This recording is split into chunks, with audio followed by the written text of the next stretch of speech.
Well, the wider issue is that climate change is having a negative impact on biodiversity globally. And this is obviously more important for species like turtles that are already of conservation concern. And as you said, they're quite special turtles in that they have what's known as temperature-dependent sex determination. So the sex of the offspring isn't determined by the genes, but environmental temperatures during incubation. So higher temperatures, again, like you say, are resulting in higher proportions of females being produced than males. And in some places, some species, some populations, this is up to 90% or more.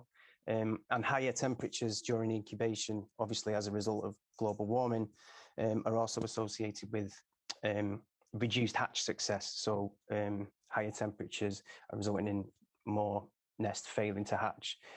So there's been a lot of research in the past that's tried to test ways that we can intervene to lower nest temperatures to mitigate against these issues. Things like shading of the nests, sprinkling of the nest to cool the temperatures, changing the sand colour on the beaches, relocating nests to labs.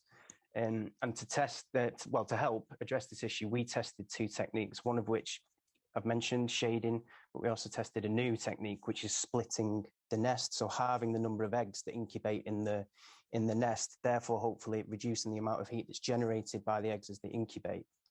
And we found that both techniques were successful compared to natural nests in reducing the nest temperatures and changing the sex ratios. So we found in natural nests that the sex ratios were 70% biased towards females. In split clutches, in split nests, where, like I said, half the number of eggs were incubating, it was just 45% females being produced.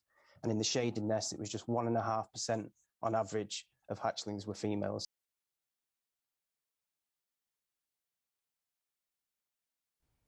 Exactly that, yeah. So if you have, it depends on the species, but generally in sea turtles, reptiles and a few fish species have this temperature-dependent sex determination as well. But for sea turtles, the higher the temperature, there's a pivotal temperature, what's known as, where the sex ratio is 50-50, and above that pivotal temperature, you get increasing proportions of females being produced, and below that temperature, you get increasing numbers of males being produced. And obviously with climate change, elevated sand temperatures during incubation, it's driving a shift towards heavily female biased sex ratios.